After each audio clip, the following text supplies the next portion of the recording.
Isang lumang tulay sa Pilipinas na hindi lamang nagdurugtong ng dalawang isla, kundi nagtatago rin ng mga lihim na kababalaghan. Isang tulay na kilala bilang simbolo ng pag-ibig, subalit sa likod nito ay may mga kwentong hindi lamang nakabaon sa isang henerasyon, kundi pinagpapasapasahan na hanggang sa kasalukuyang panahon. May mga nagsasabing nararamdaman ang tila kakaibang presensya at nakakakilabot na tinig, mga aninong dumadaan at mga bagay na hindi maipaliwanag ng simpleng isip. Sa serye na ito ay pag-usapan natin ang mga kababalaghan na nauugnay sa isang matandang tulay dito sa Pilipinas.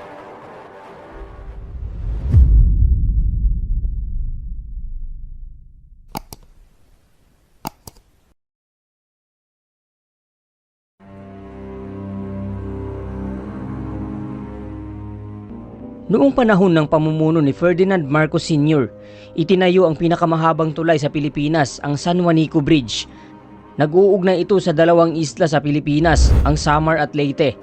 At tinaguri ang tulay ng pag-ibig sapagkat sinasabing alay ito ni Marcos para kay Imelda. Ngunit sa likod ng ganda at arkitektura nito, may mga kwentong bumabalot ng takot at hiwaga. Sa bawat haligi raw ng tulay, may nakabaon na sigaw ng mga kaluluwang hindi matahimik. Sinasabi ng matatanda, bago matapos ang tulay, may mga batang bigla na lang naglalaho sa mga karatig bayan. Ayon sa mga ulat, walang nakakita kung saan sila napunta. Ngunit may mga bulong na sila raw ay ginawang alay sa pundasyon. Isang kwentong pilit na itinatanggi ng marami. Ngunit hindi rin lubusang maipaliwanag ng iba. Sabi ng ilang lokal, hindi basta-bastang itinayo ang tulay na iyan. Kaya sa bawat pagdaan ng sasakyan sa ibabaw ng San Juanico, may mga matang tila nakamasid mula sa ilalim. Sinasabing nagsimula ang alamat ng marinig ng mga manggagawa ang salitang padugo, isang kulturang Pilipino. Ang padugo ay isang sinaunang ritual kung saan iniaalay ang dugo ng hayop sa bawat itatayong gusali o tulay upang hindi gambalain ng mga espiritu. Ngunit ayon sa isang salaysay, hindi hayop ang ginamit dito. May mga sabi-sabi raw na dugo ng bata ang inialay upang maging matibay ang tulay. Ayon sa discover.hubpages.com, ito ay hango sa lumang paniniwala ng mga manggagamot na kailangang busugin ang lupa bago magpatayo. Marami ang nagsasabi na ito ay alingaw-ngaw lamang, ngunit para sa mga nakatira sa paligid, may mga gabi pa rin daw na naririnig nila ang iyak ng mga bata mula sa ilalim ng tulay. Ang mga ganitong kwento ay patuloy na kumakalat sa Samar at Leyte na parang binubuhay ng bawat huni ng hangin sa gabi. Kaya ang tanong ng marami, alamat lang ba ito o may katotohanang pilit na tinatakpan? Ayon sa isang dokumento mula sa Scrib.com, may mga pahayag na sinasabing si Imelda Marcos mismo umano ang nag-utos sa mga ritual sa ilalim ng tulay. Isang albularyo raw ang nagbigay ng babala na kung walang dugong iaalay, babagsak ang tulay bago ito matapos. Ang sabi ng ilan, isang gabi raw ay may ginanap na seremonya kung saan ilang bata ang naakit na mga tauhan upang dalhin sa ilalim ng tulay. Walang opisyal na record tungkol dito, ngunit nag-ugat ito sa mga kwento ng mga nawawalang bata noong dekada 70. Sa pagdaan ng panahon, naging lihim ng mga lokal ang mga kwentong iyon. Hindi nila ito binanggit sa mga banyaga, ngunit ibinubulong sa mga anak tuwing gabi. Ang ganito mga paniniwala ay nagsisilbing babala at alaala ng nakaraan, isang kasaysayang hindi na isulat ngunit buhay sa isip ng mga mamamayan. Ang San Juanico Bridge ay may haba na mahigit 2 kilometro at kumakatawan sa pagkakaisa ng Samar at Leyte. Ngunit sa kabilang panig, may paniniwalang ito rin ay sagisag ng sakripisyo at kapangyarihan. Ayon sa mga lokal, tuwing gabi ng malakas na ulan, may mga ilaw daw na sumisiklab sa gitna ng tulay at tila may aninong dumadaan sa gilid. May mga driver na nagkukwento na may mga babaeng nakaputi raw silang nasasakay sa likod ng hindi nila namamalayan. Ayon sa PinoyBuilders.ph, ang tulay ay sinasabing haunted ng Lady in White. May mga ulat na mga aninong bata na biglang sumusulpot sa ilalim. Wala mang patunay, patuloy pa rin itong kinatatakutan ng mga naglalakbay sa gabi. Sa bawat daan ng bus, tila may mga matang nakasilip mula sa dilim. Kaya't kahit modernong tulay ito, dala pa rin ito ang bigat ng lumang paniniwala. Ang konsepto ng paghahandog ng dugo ay hindi natatangi sa Pilipinas. Sa mga bansang tulad ng Japan, China at Cambodia, may mga sinaunang ritual na tinatawag na human pillar. kung saan ang buhay ng tao ay iniaalay upang patibayin ng gusali. Ayon sa pinktentacle.com, maraming kastilyo sa Asya ang may ganitong kwento. Maaring dito rin nagmula ang alamat ng San Juanico. Ngunit sa Pilipinas, ang ritual na ito ay nagkaroon ng lokal na bersyon. Pinaghahalo ang paniniwalang Kristiyano at katutubong espiritualidad. Ang tulay kung tutuusin ay naging sagisag ng dalawang mundo, ang makaluma at ang makabago. Ang sakripisyo at pag-unlad magkasamang itinayo sa iisang struktura. Kaya kahit sabihin ng iba na katang-isip lamang ito, ang simbolismo nito ay nananatiling totoo sa kamalayan ng mga Pilipino. Ngunit bakit nga ba kumapit ang ganitong alamat sa mga tao? Marahil dahil itinayo ang tulay sa panahon ng diktadura, kung saan maraming lihim at takot ang umiiral.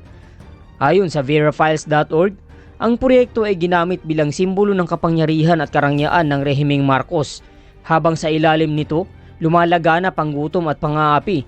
Kaya marahil ang kwento ng dugo sa pundasyon ay naging anyo ng paglaban ng taong bayan, isang paraan ng mga ordinaryong mamamayan upang ipahayag ang hindi nila masabi sa salita. Ang mito sa ganitong paraan ay naging salamin ng lipunan. Hindi ito basta takot lamang, kundi alaala ng mga taong nanahimik sa ilalim ng pamahalaang mapangahas.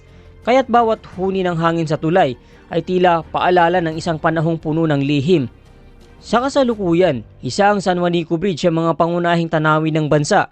Araw-araw, dinarayo ito ng mga turista, kumukuha ng litrato at nagmamasid sa ganda ng tanawin ng dagat ng San Juanico Street. Ngunit pagsapit ng gabi ay nagbabago raw ang simoy ng hangin ayon sa mga lokal. May mga pagkakataong bumababa ang temperatura at tila may dumadaan na malamig na simoy ng hindi nakikitang presensya. May mga nagkukwento ng mabibigat na pakiramdam habang nasa gitna ng tulay. Ang mga gwardya mismo, ayon sa vegatourism.com, ay may karanasang nakakaramdam ng kakaibang enerhiya kapag walang tao. Hindi nila binabanggit sa turista, ngunit palihim nilang sinusunog ang insenso bago ang gabi. Sa ganitong paraan, nabubuhay ang alamat sa pagitan ng liwanag at dilim. Buhay ang misteryo ng San Juanico. Ngayon kung iisipin, bakit nga ba mahalaga pa ang ganitong mga kwento? Sapagkat dito natin nakikita kung paano mag-isip ang ating mga ninuno. Ang takot ay hindi palaging kabaligtaran ng katotohanan. Minsan, ito ang paraan ng alaala upang manatiling buhay. Ang tulay ay naging paalala ng mga panahong ang karunungan ng bayan ay sinusupil ng kapangyarihan. Ang mga alamat na tulad nito ay nagsisilbing tanong kaysa sagot. Tanong sa kung hanggang saan ang ating pagkilala sa kasaysayan. Ayon sa Guide to the Philippines.ph, ang San Juanico Bridge ay hindi lamang tulay ng bakal, kundi tulay ng mga kwentong bumubuo sa ating pagka-Pilipino. Kaya habang nakatayo ito, ay nakatayo rin ang mga lihim ng ating bayan. Maraming scholar ang nagsasabing ang San Juanico Bridge ay hindi haunted, kundi sinasapian ng ating kamalayan. Ang mga kwento ng multo, dugo at sakripisyo ay anyo ng takot na iniwan ng kolonisasyon at diktadura. Ang tulay ay naging simbolo ng pagsubok, ngunit naging mantayog din ng tibay ng Pilipino. Sa bawat pagdaan ng hangin, naririnig natin ang tinig ng mga kwento ng ating mga ninuno. Totoo man o hindi, sila'y bahagi ng ating pagkakakilanlan. Ayon sa mga pananaliksik sa Philippine Studies Journal, ang ganitong mga alamat ay hindi upang takutin ng isa, kundi upang itanim sa isipan ng aral. Walang tulay na matibay kung itinatayo sa dugo. Kaya ang San Juanico ay nananatiling tahimik na paalala. Hindi dahil sa mga multo, kundi dahil sa bigat ng mga kwentong bumabalot dito. Ngayon kung tatawid ka sa San Juanico Bridge, huminto ka sandali sa gitna, damhin mo ang hangin, makinig sa mga alon sa ilalim. Marahil ay maririnig mo ang mga kwento ng mga taong nawala. O baka mararamdaman mo ang lakas ng mga taong nanatiling buhay. Ang tulay ay matibay, oo, ngunit higit pa rito. Ito ay simbolo ng ating pagharap sa kasaysayan. Ang mga alamat ay hindi palaging kasinungalingan, minsan ito rin ay paraan ng paggunita. Kaya kung may tinig kang maririnig sa hangin, huwag kang matakot. Baka hindi yun multo, kundi paalala. Paalala ng mga kwentong kailangang alalahanin at mga tanong na kailangang sagutin, sapagkat ang San Juanico Bridge ay hindi lamang tulay ng bakal, ito ay tulay ng alaala. Ang mga kwentong tungkol sa San Juanico Bridge ay nananatiling bahagi ng ating kulturang bayan. Ang ilan ay naniniwalang may katotohanan sa mga alingasngas ng may alay at kaluluwa, habang ang iba na may nakikita ito bilang alamat na likha ng takot at imahinasyon ng tao. Hindi natin kailangang pumili kung alin ang tama o mali. Mas mahalaga ang pangunawa kung bakit patuloy itong nabubuhay sa ating kamalayan. Sa ganitong paraan, natututo tayong igalang ang paniniwala ng bawat isa at pahalagahan ng mga aral na nakapaloob sa mga ito. Ang tulay na ito ay simbolo ng pagkakaugnay hindi lamang ng dalawang pulo, kundi ng nakaraan at ng kasalukuyan. Sa bawat hakbang sa San Juanico Bridge, naroon ang mga tanong na walang kasagutan at mga kwento na patuloy na ibinubulong ng hangin. Marahil ay hindi natin kailanman malalaman kung ano ang tunay na nangyari. Ngunit sa bawat pag-alala, nabibigyan natin ng tinig ang mga kwentong minsang nais ikubli ng panahon. Kaya habang pinagmamasdan mo ang tulay na ito, isipin mo na ang kasaysayan ay hindi laging nakasulat sa aklat. Minsan, nasa kwento ng mga tao, sa bulong ng gabi, at sa paniniwalang tumatawid sa bawat henerasyon. Ang San Juanico Bridge ay paalala ng kabuuan ng ating pagkatao. Ang takot, pag-asa, at pagnanais na maunawaan ng hiwaga ng mundo. Tandaan, higit na mainam sa ginto ang magkaroon ng karunungan at higit kaysa sa pilak ang magkaroon ng pangunawa. Hanggang sa muli at maraming salamat sa